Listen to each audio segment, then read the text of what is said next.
Hello guys, another day, another vlog. Dinner po natin ngayon ay ito po, salad po. Napakasarap po. Grabe. Ayan o. Ayan o. Ang sarap po. Grabe ah. Ngayon pa tayo dito. Saging. Ayan. Yan po ang dinner. Ako, napakasarap. Yan o.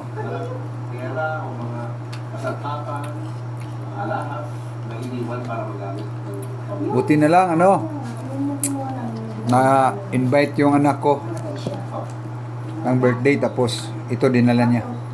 Salad. Alam niya kasi na ito yung paborito namin. Ayan o. Sa kanya, sa kanya. Ito, rice.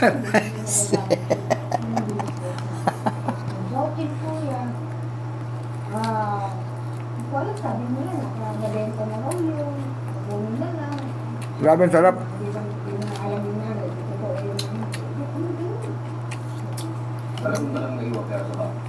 Kaling po akong palengke, tapos hindi ako nakabili ng isda. Hindi kasi presko yung mga isda doon. Mga luma ba? Kahapon pa. Kaya ito na lang.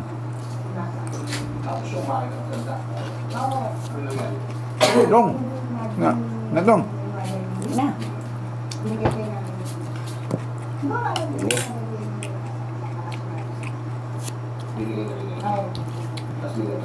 Ito ah.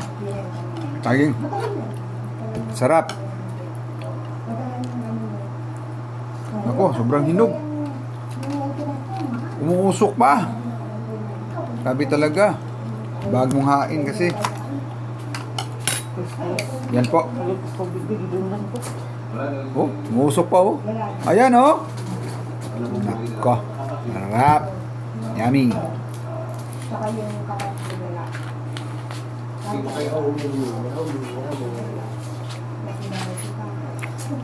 Yummy guys. Baka akalain nyo na ba? Akalain nyo na binili namin to. Binili ko to. Hindi ah. Binigay lang to. Dala to ng anak ko. Galing siya ng birthday.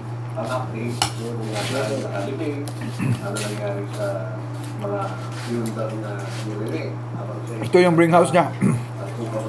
Sarap.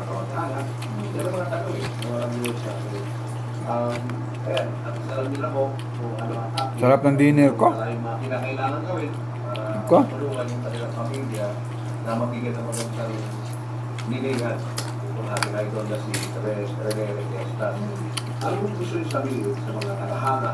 Shout out nga pala sa mga kaibigan ko dyan.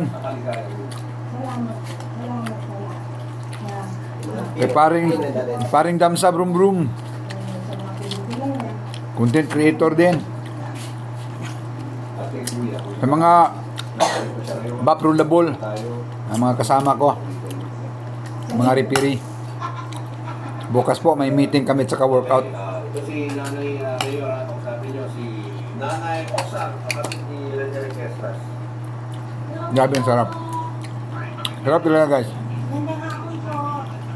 Salad. Ako okay na ako ng ganito.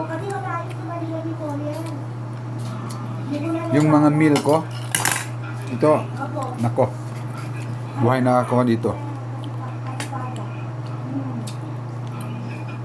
Tsaka itong saging. Ayun na. Sarap.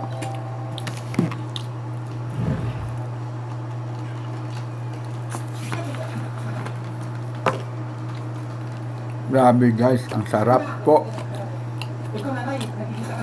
Napakasarap ang pinakain ko.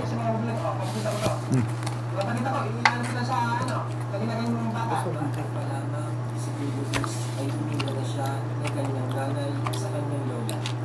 Lola na paminsan-minsan paiba-iba Shout out po sa mga vegetarian dyan.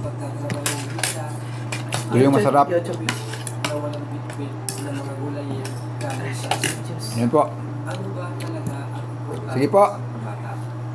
Pag-aaral o pagtatrabaho? Hanggang sa muli. Sa birthday, Bye.